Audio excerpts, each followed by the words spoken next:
title of the show is Leveling Up, and that relates directly to computer games. That also relates to that kind of jargonistic government idea that we should all kind of just level up on our own, but at the same time the sort of welfare net has been stripped away and the NHS has been underfunded and rents are rising and things are becoming more precarious for everyday people. So we've got these illuminated creatures. They're laid out like Pac-Man characters. I guess they resemble shop signs. They could look like a Chanel sign, or they could look like a 100, but they're slightly changed and slightly mutated.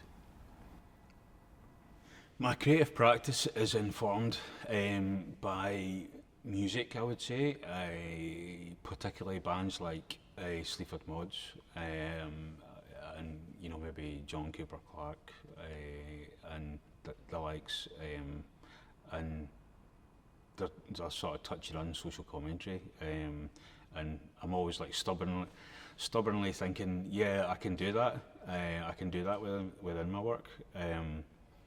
So yeah, there's that going on, the musical influence. There's also science fiction as well, and you know, I'm saying that these characters are mutating, which is like a science fictional trope, really.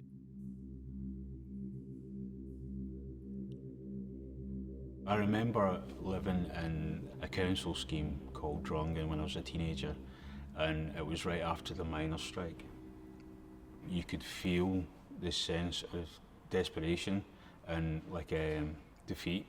It was sort of palpable on the street, and it always struck me like how I could see how it affected the people around, that sort of sense of hopelessness about the future.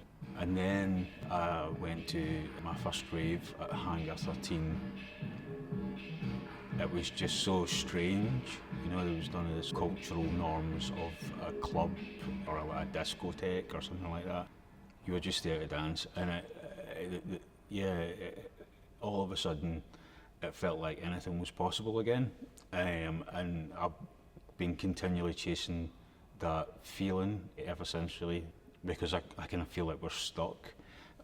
So if I can create that environment, which is what I'm trying to do here in the warehouse space, to create that kind of feeling that anything's possible again, and that's kind of why there is music in the work, and that's why there's projection in the work, because that is like a component of rave that and clubs that I remember being powerful. So the projections are animations of these creatures dancing. It's also very reminiscent of the projections that you would see at the raves that I went to.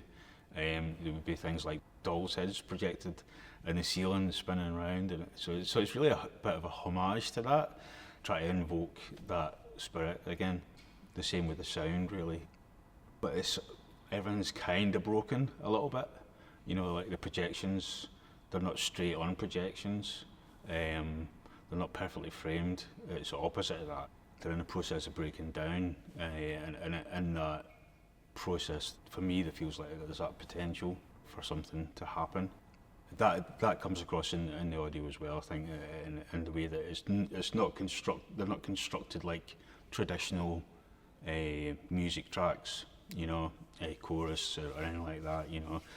They're deconstructed. They're deconstructions, really.